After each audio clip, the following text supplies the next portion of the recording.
창세기 1장 20절에서 23절 말씀 찾으셔서 같이 공독하겠습니다. 창세기 1장 20절에서 23절 말씀입니다.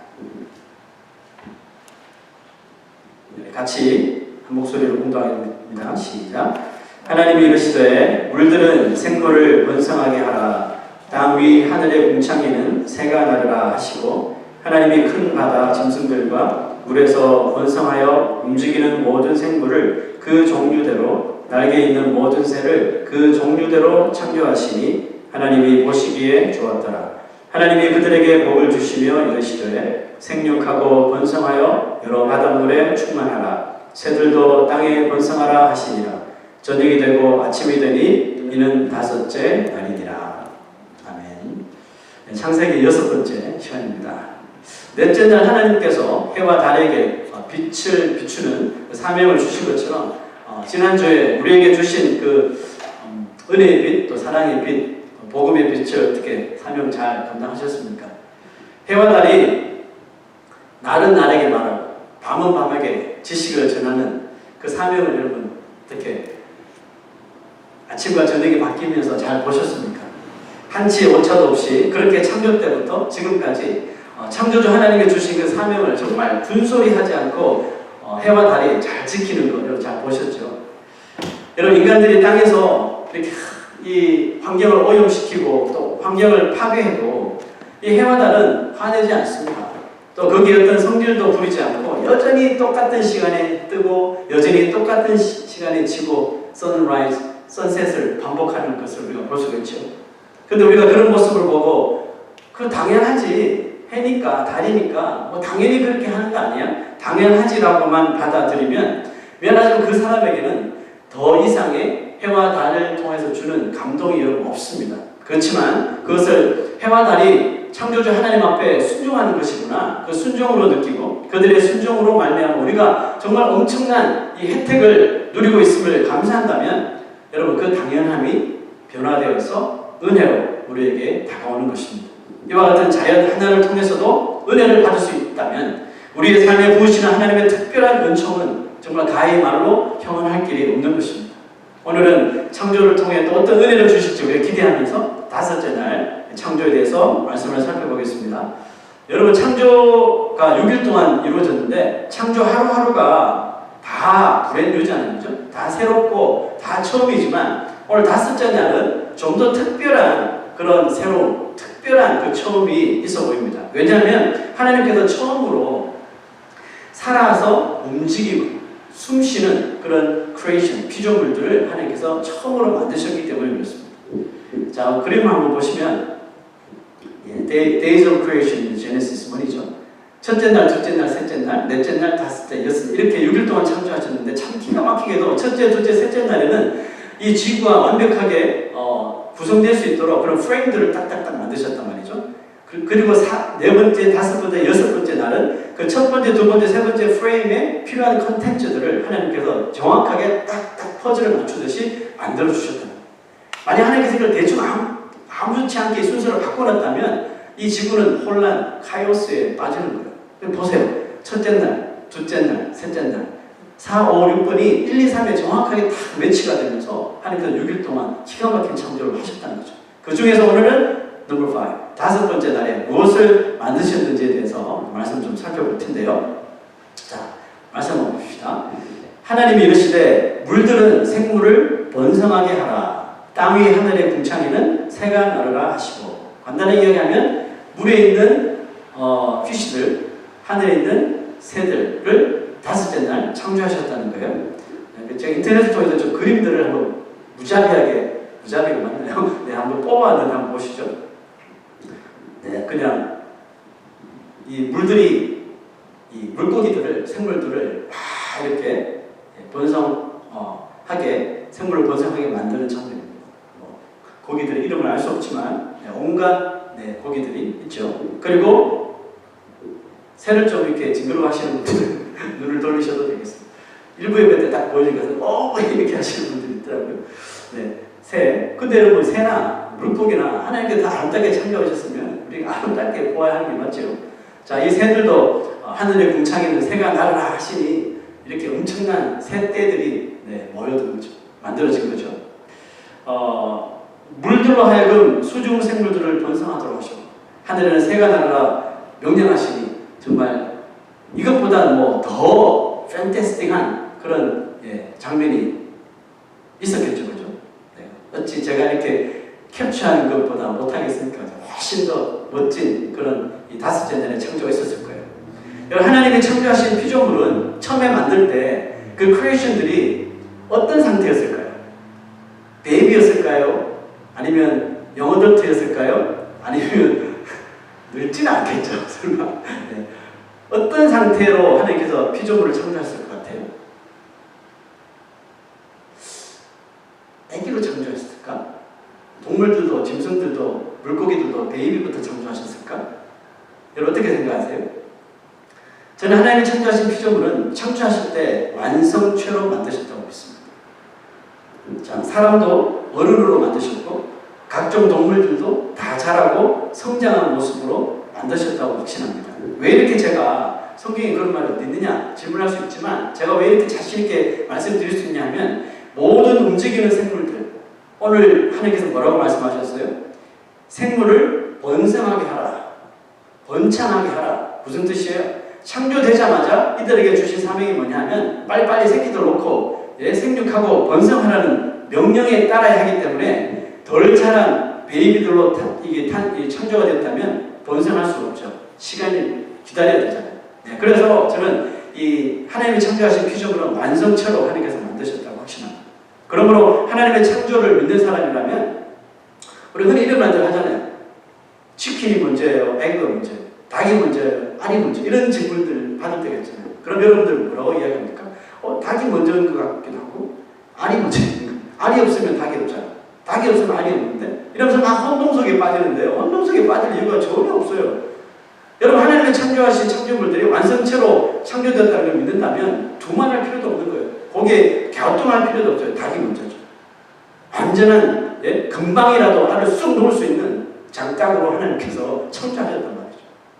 하나님이 창조하신 피조물들의 하자가 있는 것은 하나도 없었습니다. 생육하고 번성하는데 아무런 그런 문제가 없었기 때문에 바다와 하늘에 하나님의 명령대로 정말 번식하여 충만할 수 있었던 거죠. 하나님이 주시는 지혜와 영감을 받아서 이 창세기를 기록한 사람이 누굽니까? 모세죠. 모세가 하나님께 영감을 얻어서 이 창세기를 기록했는데 참 흥미로운 구절 하나를 이 모세가 기록합니다. 보시죠. 하나님이 그들에게 복을 주시며 이르시되 생육하고 번성하여 여러 바닷물에 충만하라. 새들도 땅에 번성하라 하시니라. 자, 여기서 God bless them 이런 말이 나옵니다. blessing. 성경에서 최초로 하나님의 축복, 복, blessing이라는 단어가 제일 먼저 나온 것이 바로 이 구절인 거죠. 사람에게도 먼저 한 것이 아니라 바로 이 물고기와 새를 창조하시기 전에 먼저 그들을 복 주셨다는 말을 기록하고 있습니다. 자, 여러분 물고기들과 새들에게 주신 복, 그러니까 하나님이 그들을 창조하시기 전에 그들에게 복을 먼저 주셨기 때문에 그들이 생육하고 번성하여 바다와 하늘에 충만할 수 있었다는 뜻으로 볼 수 있잖아요. 그렇다면 이 물고기들과 새들에게 주신 하나님의 그 첫 번째 블레싱, 그 복이 어떤 복을 말하는 걸까요? 그것은 그들이 하나님의 명령에 순종하여 생육하고 번성하게 되잖아요. 그러니까 우리 그림 보셨잖아요. 얼마나 많이 생육하고 얼마나 많이 번성했을까요? 그런데 이런 일을 할 때에 그들로 하여금 생육과 번성에 대하여 요만큼의 걱정도 하지 않도록 하신 것. 이게 하나님이 그들에게 주신 블레싱이라고 믿습니다. 자, 예수님도 이와 비슷한 말씀을 하나 하셨죠. 공중의 새를 보라. 심지도 않고 거두지도 않고 창고에 모아 들이지도 아니하되 너희 아버지께서 기르신다는 거잖아요. 그래서 새들이나 물고기들이나 생육하고 번성하는 데 있어서 오는 그런 스트레스 없었어요. 염려하지 않았어요. 우리가 베이비도 너무 많이 먹으면 어떡하지? 이런 걱정 안 했단 말이죠. 자, 그래서 제가 example을 하나 가져왔는데요. 혹시 여러분 이 물고기에 대해서 아시는 분 계세요? 별로 안 놀라시면 리액션이 있어야 돼요. 다 우와 이렇게 하셔야지. 다시 한번 하겠습니다. 자, 이런 물고기를 제가 소개해 드릴게요. 이런 리액션을 해야 되는 설교가 신납니다. 와, 저도 이 그림 보고 깜짝 놀랐거든요. 이 고기가 오션 선피쉬라는 건데, 한국말 하면 게 뭔데? 일부 때는 아시던데. 제가 까먹었어요. 개복인가? anyway. 하여튼, 오션 선피쉬라는 건데요. 야, 여러분, 이 다이버랑 사이즈를 한번 보십시오. 엄청나지군요. 길이가 3m 되고, 이 피쉬의 무게가 3톤, 3톤이나 나옵니다. 근데 더 놀라운 사실은 뭐냐면, 이 피쉬가 액을 레이하면 여러분 몇 개 정도 알을 놓을 것 같습니까? 제가 오랫동안 저희 집 무항에서 고기를 키워봤잖아요. 이제 요만한 이 고기가 알을 한번 다 이렇게 놓는데, 제가 이렇게 정확하게는 아니지만 이렇게 하나하나 다 할 일이 없어서 이렇게 카운트를 해봤거든요. 몇 개 정도 알을 놓을 것 같아요? 요만한 물고기가. 제가 지겨워서 카운트를 다 못했는데 500개는 넘었어요. 자, 3톤이 넘는 이 선피쉬가 한번 알을 까면 몇 개 알을 깔 것 같아요? 한 예상 한번 말해보세요. 넉넉 잡고 한번. 몇 개? 한 개? 한 개? 저도 그럴 줄 알았어요. 3억 개. 야, 기가 막히지 않습니까?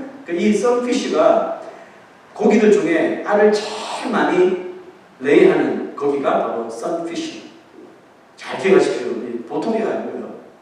자, 여러분, 제가 왜 이 말씀을 드립니까? 결국은 그 3억 개 되는 알들이 결국은 다 부화를 한다는 거예요. 부화를 하면 이 선피쉬, 미스지겠죠? 이 선피쉬의 가족이 여러분 얼마나 많겠어요.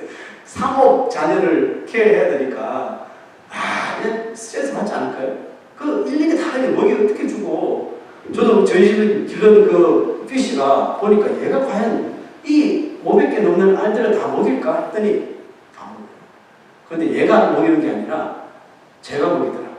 제가 밥을 주니까. 얘는 걱정할 필요 없는, 주인이 다 먹여주니까. 얘도 마찬가지인 거예요. 3억 개 자식을 뒀는데 먹거리 걱정을 안 하는 거예요. 왜요? 자연스럽게 다 먹더라는 거죠. 누가 먹여요? 다이버가 먹였나요? 하나님께서 먹이시는 거죠. 하나님께서 이 대식구를 거드리는데도 아무런 문제, no problem, 낫기만 해. 내가 다 먹여줄게. 하신 거란 말이죠. 자, 그런데 여러분, 바다에 이 선피쉬만 있나요? 그 넓고 넓은 바다에 얼마나 많은 고기들이 많을 거예요. 그리고 또 하늘의 새들은 또 어떻게 해요? 그 많은 새들의 먹이, 또 6째 달 창조될 그런 땅에 있는 짐승들, 그 걔들 다 어떻게 해요?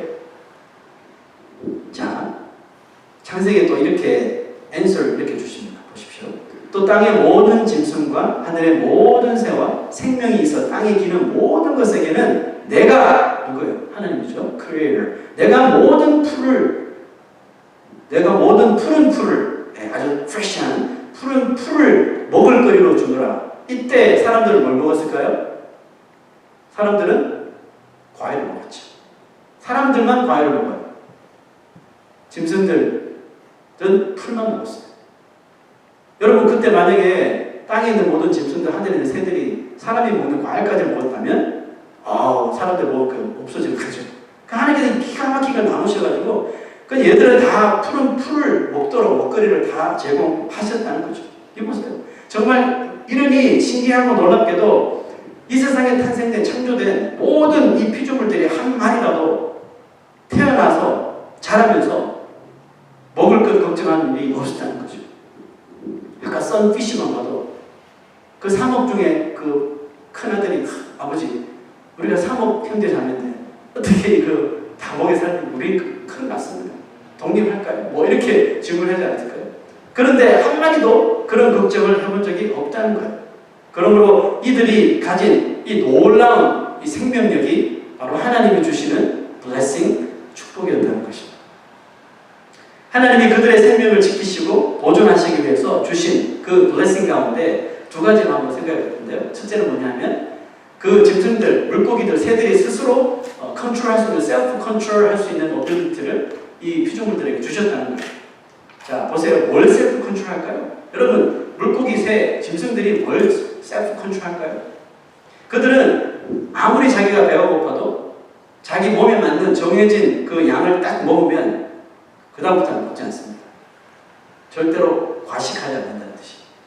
만약에 물고기나 짐승 이런 새들이 자기들의 그런 배를 채우고도 우리는 식구가 3억이니까 아빠 엄마 합해서 3억 둘이니까 나중에 더 먹어야 되니까 더 많은 양식을 좀 이렇게 저장해 놓자. 우리 사람들 잘하는 거 있잖아요. 템포 온다는 거 싼쟁이 하잖아요. 막 냉장고 가득 채우고 막 창고 문 열어도 가득 채우고 막 휴지 사고 막 사람들처럼 만약 동물들도 만약 그렇게 한다고 생각해 보십시오. 이 세상에 목걸이 살아야 됩니다.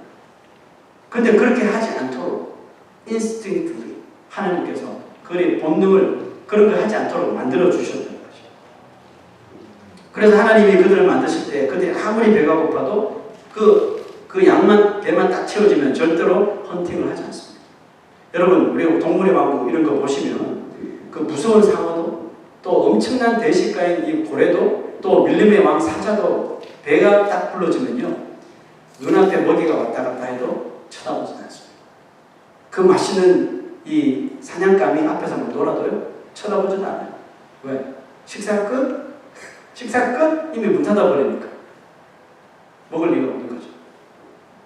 그러고 보니 여러분 이 세상 하나님께서 만드신 피조물 가운데 음식에 욕심 부리고 과식하고 소화제 찾고 그러면서 또 과식하고 요즘 제가 좀 그런데요. 이렇게 욕심내는 피조물은 인간밖에 없는 것 같아요. 절제라는 게 없어요. 절제라는 게. 그리고 한 가지 더 그들의 생명을 위해 하나님께서 주신 블레싱이 뭐냐면 리커버리 할 수 있는 어빌리티. 여러분 솔직히 이 사람 외에 물고기나 새나 짐승들은 잘 아프지 않습니다. 인간들이 자꾸 막 가둬놓고 뭐 하고 뭐 해서 그렇지 아프지 않아요. 365일 안 아픈 애들이 훨씬 더 많아요. 그럼 어쩌다가 그 동물들 중에 짐승들 중에 탈이 나는 짐승들 있잖아요. 우리가 손 안 봐도 돼요. 근데 스스로 다 리커버를 한다는 거예요. 제가 하도 이런 일들이 신기해서 막 리서치를 해봤거든요. 고양이 있죠. 고양이 좋아하세요? 집에서 키우는 그 펫 고양이 말고요. 와일드한 밖에서 사는 캣. 이 캣은요. 갑자기 배에 소화불량이 일어나잖아요. 그러면 무려 한 달 동안 아무것도 안 먹는데요. 어떻게 살지? 근데 한 달 동안 먹지 않으면서 탈났던 이 배를 다이제스트를 시킨다는 거죠. 그 한 달 후면 아주 건강하게 멀쩡하게 또 움직인다는 것이죠. 뭐 이것뿐만 아니겠죠. 뭐 간단하게 여러분 산이 있는데 나무가 없어요. 사람들이 뽑아갔든지 잘라버렸는지 벌거숭이 산이 되었어요. 근데 사람들이 나무를 심읍시다 해서 우리나라에 손잡고 와서 작은 나무로 묘목을 다 심었어요. 여러분 사람들이 그 산에 2년만 발길을 딱 끊어버리면 그 산은 벌거숭이 산이 물창한 산림으로 변화되어버리는 거예요. 이처럼 하나님께서 이 자연들에게 엄청난 리커버리 할 수 있는 어빌리티를 주셨다는 거죠. 이것이 하나님께서 그들에게 주신 축복이라는 겁니다. 하나님이 이렇게 창조하신 피조물들에게 본능이라고 하는 인스팅트라고 하는 블레싱을 주셨어요. 그러므로 이 피조물들은 이유를 몰라요. 자기들은 왜 셀프 컨트롤하는지 더 먹고 싶은 마음이 없어. 하나 먹었는데 더 먹고 싶은 마음이 안 생기는 거 자기들 알지 못해요. 인스팅트니까. 그래서 이유도 모른 채 그 하나님께서 주신 인스팅트에 그냥 아주 페이스풀하게 생육하고 번성하며 3억이나 되는 자녀를 낳으면서요. 물속에서 또 하늘에서 땅에서 온 땅에 충만하며 지금까지도 존재를 하고 있다는 사실이죠. 자, 우리 다음 구절 한번 유심히 보시죠. 하나님이 큰 바다 짐승들과 물에서 번성하여 움직이는 모든 생물을 그 종류대로 according to their kinds. 이 말을 좀 잘 보십시오. 날개 있는 모든 새를 according to their kind. 그 종류대로 창조하시니 하나님 보시기에 좋았다. 자, 우리 6th day, 6째 날 만들 그 창조물을 미리 땅에서 좀 볼 텐데요. 하나님이 땅의 짐승을 그 종류대로 어떻게 해요? according to their kinds. 가축을 그 종류대로 땅에 기는 모든 것을 according to their kinds 만드시니 하나님 보시기에 그 좋았더라는 말씀하셨어요. 가만히 생각해 봤어요. 하나님이 우리 하나님 있잖아요. God created everything. 믿어요 그냥. 이거 설명 안 하셔도 우리는 하나님이 창조주라는 걸 믿어요. 그런데 하나님이 짐승과 새와 물고기를 각기 그 according to their kinds라고 창조하셨다고 이 성경에 굳이 기록을 하신 이유가 뭐냐는 것이죠. 여러분, 하나님께서 왜 이거 굳이 설명 안 하셔도 하나님께서 창조하신 건 다 아는데 왜 이거 기록하셨을까요? 여러분 생각해 보십시오. 저 그렇게 생각합니다. 하나님은 과거를 아시고 현재를 아시고 미래도 다 통찰하시는 분이시잖아요. 창조하실 때 먼 훗날에 아주 똑똑한 인간들이 일어나서 이 세상의 모든 크리에이션은 It's not creation, it's evolution. It's not God's work. They made themselves. 이런 진화론을 끄집어내면서 하나님의 창조를 부인할 거라는 걸 아셨단 말이죠.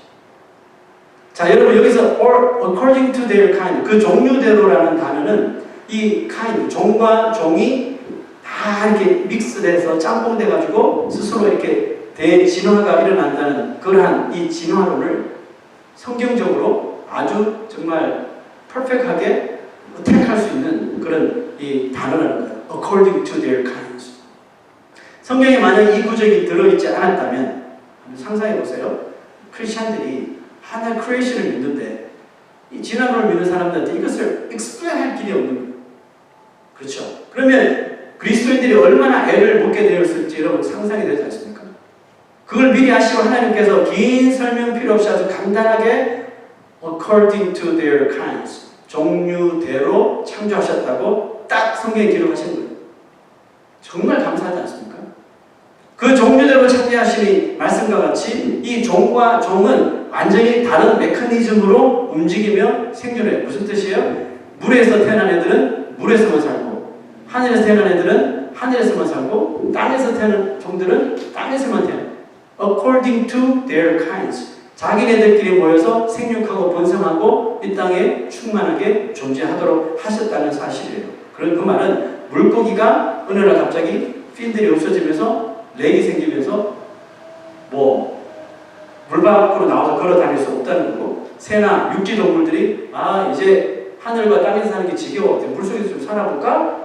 물속으로 들어가서 살 수 없다는 뜻입니다. 그게 바로 according to their kinds라는 것이 이 모든 것을 다 explain 하고 있는 거예요. 하나님은 새와 물고기와 짐승들을 종류대로 창조하셨기 때문에 어떤 생물도 자기 종의 그 limitation, 하나님께서 만들어 놓으신 limitation 한계를 스스로 벗어날 수 없다는 뜻이에요. 그 말은 절대로 이 어류가, 피쉬 같은 어류가 엠피비아, 그 양수류가 될 수 없고, 양수류가 reptile이 될 수 없고, reptile이 뭡니까? 포유류가 되었다고 믿는 이 진화론은 완전 거짓이라는 것을 성경은 정확하게 밝혀줍니다. 이런 일이 일어날 수 없어요. According to their kinds. 자, 사도 바울이 또 이 창세기 말을 약간 애드하면서 이런 말씀했습니다. 하나님이 그 뜻대로 저에게 형체를 주시느니라. 육체는 다 같은 육체가 아니니, 자 보세요. 하나는 사람의 육체요, 하나는 짐승의 육체요, 하나는 새의 육체요, 하나는 물고기의 육체라. 예, 정확하게 나눴다는 거죠. 짐승이 사람의 육체가 될 수 없다는 거예요. 물고기가 사람의 육체가 될 수 없다는 거예요. 하나님 정확하게 그 칸스를 딱딱 나누시고 리미테이션을 딱 그어놓으셨기 때문에 이것을 벗어날 수가 없다는 뜻이에요. 사도 바울은 하나님께서 그렇게 사람과 짐승과 물고기와 새들을 according to their kinds, 종류대로 다르게 지으셨기 때문에 그들의 생존하는 공간이 다르고 살아가는 방식도 다 다를 수밖에 없다는 뜻입니다. 자, 거기에 반해 인간은 어떨까요? 자, 다음 주일날 인간을 창조하신 스토리가 나오는데, 인간도 all kinds, their kind, according to their kinds 이렇게 한 인간을 창조하셨을까요? 자, 성경을 한번 보시죠. 하나님이 이르시되 우리의 형상을 따라 우리의 모양대로 우리가 사람을 만들고라고 이렇게 말씀하셨어요. God said, let us make mankind in our image, in our likeness. 자, 이 구절은 정말 중요한데요. 하나님께서 모든 피조물과는 정말 다르게, 그죠? 아주 particular하게 인간만큼은 according to their kind, 종류대로 지으신 것이 아니라 바로 하나님의 이미지, 하나님의 likeness, 하나님의 모양대로 그 사람을 창조하셨다는 거죠. 그 사람은 종류가 없어요. 사람은 무슨 kind인지 아세요? 여러분 영어로 사람이 뭐예요? mankind. 사람은 kind가 하나밖에 없어요. 그러니까 뭐 황인종, 뭐 백인종, 흑인종 나누는 것도 보면 그것도 옳지 않는 거예요. mankind, 사람은 한 개예요. 근데 무엇을 통해서 누구처럼 만들어주셨어요? Like His image.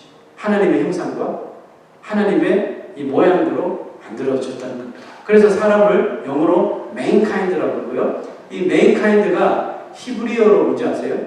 mankind가 히브리어로 우리가 다 아는 단어인데 첫째 날 창조한 남자 이름이 뭐예요? 아담이죠. 히브리어로 사람이 아담이에요. 자 그러면 사람이 히브리어 아담이면 첫째 날 창조한 그 사람은 아담이 아니라 우리도 맨카인드니까 우리도 아담인 거예요. 여러분 아담이 왜 우리 모든 인류의 대표자가 된 줄 아세요? 우리도 아담이니까.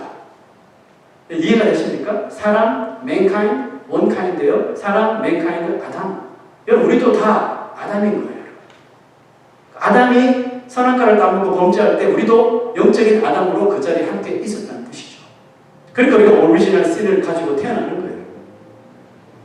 하나님이 특별하게 인간에게만 하나님의 모양을 주신 것은 이유가 있겠죠. 다른 동물들에게 주시지 않고 인간에게만 하나님의 모양대로 창조된 이 맨카인드, 이 아담에게만 주신 뭔가 듀리가 있기 때문에 하나님이 이렇게 특별하게 만드신 거예요. 그 듀리가 뭘까요? 미안하지만 그 듀리는 다음 주에 To be continued. 궁금하시면 다음 주 꼭 오십시오. 다음 주가 여섯째 날에 주신 복에서 제가 더 자세히 설명을 하도록 하겠습니다. 아무튼 하나님의 그 특별한 섭리로 우리 인간을 그렇게 만들어 주셨다는 것, 그것만 해도 여러분 좀 가슴이 벅차오르지 않습니까? 아, 내가 mankind, according to their kinds가 아니라 mankind, 이 세상에 오직 하나밖에 없는 하나님 모양대로 하나님 이미지도 창조된 사람이 바로 아담, 나구나. 와, 내가 맨카인드라니. 여러분 저렇게 뭐 흥분하면서 감격해야 된다고요. 왜 아버지 나를 이렇게 만드셨나? 왜 나를 이렇게 이런 외모를 주셨나? 이런 쓸데없는 소리 하지도 마시는 뜻입니다.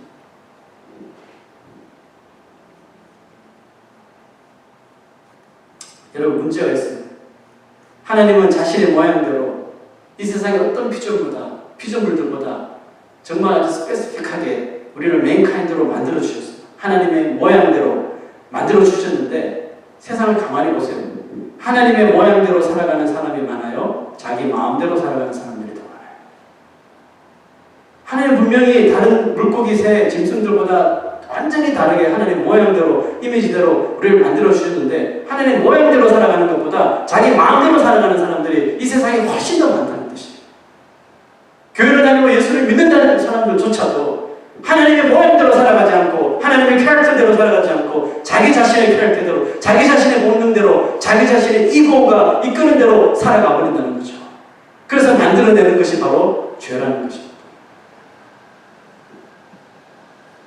여러분 근데 문제는 뭐냐면 인간이 짐승들보다 똑똑하니까 자기가 원하는 대로 자기 마음대로 살아갈 수 있어요. 근데 자기 마음대로 살아가는 것이 끝까지 잘 되면 좋은데 그렇지 않다는 것이 문제예요. 잘 되는 것처럼 보이지만 자기 마음대로 자기 본능대로 사는 사람의 결말은 우리가 다 알잖아요. 결과가 어떻게 되는지. 그 끝이 좋지 않다는 거죠. 물고기, 새, 짐승이 다 종류대로 완전 다르게 창조되었지만 한 가지 공통점이 있다면 이거였죠. 하나님이 주신 인스팅트, 그 본능에 의하여 그들의 생명을 계속해서 이어가는 거죠. 그리고 다시 말하면 그들은, 짐승들은, 물고기와 새들은 하나님께서 주신 그 인스팅트에 아주 페이스풀하게 충실하며 산다는 거예요. 이거 다른 말로 바꾸면 소위 동물들은 자기 마음대로 사는 거죠. 그죠? 자기 마음대로 생육하고 번성하고 자기 마음대로 사는 거예요. 본능대로 사는 거니까. 근데 자기 마음대로 동물들, 짐승들, 또 물고기, 새들이 자기 마음대로 사는데 그게 하나님께 순종하는 길이라는 거예요. 왜? 하나님께서 그렇게 처음부터 시당초 제작을 하시기 때문에 그런 거죠. 그런데 그들이 본능대로 살아가는 게 그게 그들에게는 축복인 거예요. 그런데 우리 인생은 우리도 본성이 있지 않습니까? 우리도 인스팅트가 있잖아요. 그런데 우리는 그렇게 본능대로 살고 큰일 납니다. 왜 그렇죠? 태초에 하나님께서 우리 인간을 만드실 때도 그 인스팅트를 하나님께만 순종할 수 있는 인스팅트로 만들어 주셨잖아요. 물론 풀물이 있지만 만들어 주셨단 말이에요. 그런데 우리 인생에 누가 끼어들었어요? 대부 마귀가 우리 인생에 끼어들잖아요. 끼어들어서 그 본능이라는 것을 망가뜨려 버렸잖아요. 하나님만 바라보고 하나님 뜻에 순종하고 하나님께서 주신 그 둘이만 해야 되는데 그렇게 못하겠다고. 난 땀나고 힘드니까 그만하겠다고. 예? 하나님께 뭐 대들고 컴플레인하고 그죠? 불순종하고 이런 이 본능이 깨어져 버린 거죠. 그래서 그 본능 따라 우리가 마음대로 살게 되면 우리의 삶 속에 큰 일이 자꾸 일어나는 거예요. 잘 살던 가정이 흔들흔들 가정이 무너집니다. 평안하던 교회가 자기 마음대로 본능대로 내가 하고 싶은 대로 내 생각나는 대로 내 뜻대로 해버리면 잘 나가던 은혜스럽던 교회가 조종감이 나버리는 거죠. 우리는 릴레이션십도 다 마찬가지잖아요.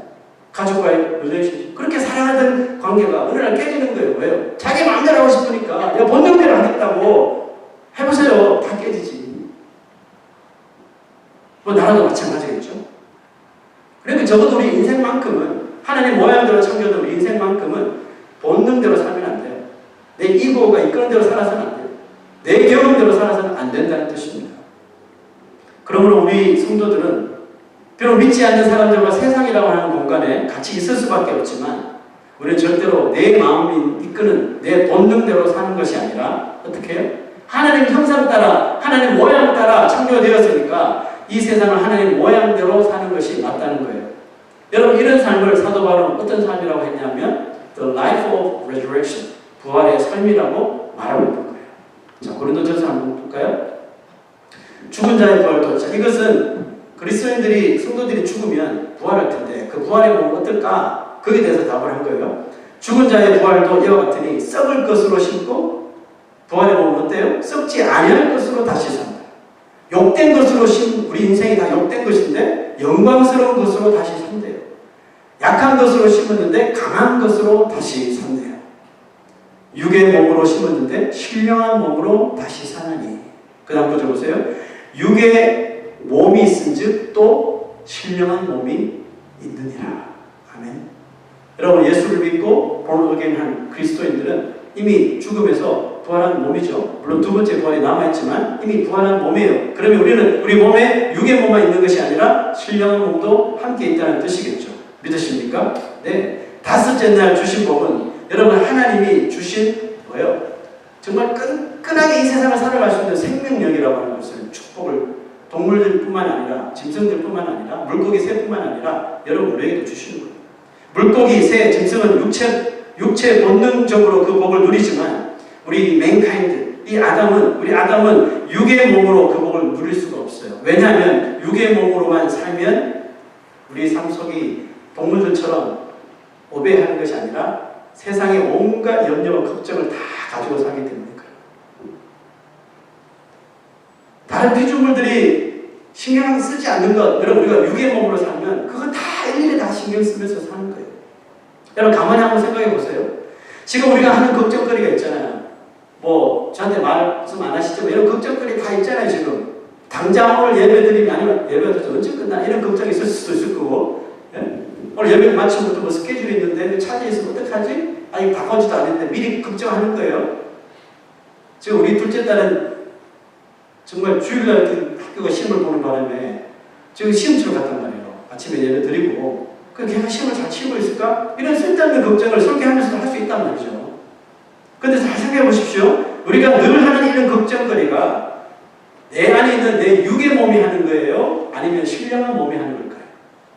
이건 뭐 답이 다 나왔죠. 내 본능이 이끄는 이미 마귀가 망가뜨려 놓은 이 본능이 이끄는 대로 생각하니까 살려하니까 자꾸 그런 쓸데없는 걱정들이 우리의 마음을 자꾸 정말 뒤죽박죽하게 만들어버립니다. 예배를 드리면서도 무엇을 먹을까 무엇을 마실까 내 일에 대해서 걱정하고 염려하는 것이 여러분이 맨카인드라는 거예요. 하나님께서 자신의 모양대로 자신의 형상대로 그렇게 확실하게 펄펄하게 도와주시고 살아갈 수 있도록 모든 것을 만들어 보장해 주시는데도 불구하고 내 육의 몸이 이끄는 대로 본성대로 자꾸 살려보니까 쓸데없는 걱정들이 내 머리를 정말 휘어갖고 있는 거예요. 잠시라도 순간이라도 그 걱정을 내려놓지 못하고 사는 것이 지금 우리 맨카인드 아닙니까? 아담이 선악과를 따먹자마자 염려와 걱정 속에 빠졌잖아요. 벌거벗었네? 내가 어떻게 살아? 염려부터 시작했죠. 그전에는 아담 염려 없었어요. 염려 없었어요. 본능대로 사는데도 아무런 걱정 없었어요. 근데 선악과 딱 먹고 디스오해 하자마자 걱정거리가 막 엄청나게 쌓인 거죠. 하나님이 뭐라고 그러시네? 내가 누구 핑계대지? 하와 핑계대자. 와이프 뭐 뼈 중에 뼈, 살 중에 살이라 그래놓고는 이 여자 때문에 죄지었어요. 그러고 있죠. 이게 아담과 하와의 문제가 아니라 우리의 문제 아닙니까? 그러므로 여러분 우리 몸에 있는 신령한 몸이 아닌 영의 몸에 본능만 따르게 되면 온갖 세상의 그런 염려와 걱정거리를 다 짊어지고 살아갈 수밖에 없는 거예요.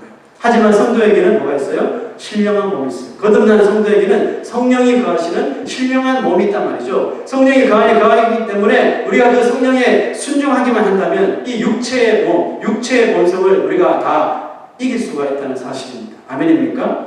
본능대로만 사는 물고기, 새, 짐승들의 복은 그저 이 세상에서 생육하고 번성할 수 있는 것이지만 아담이 우리 맨카인드는 그것 말고 한 가지 더 이 세상 살면서 생육하고 번성해야 하는 그런 듀리가 있어요. 여러분 그게 뭘까요?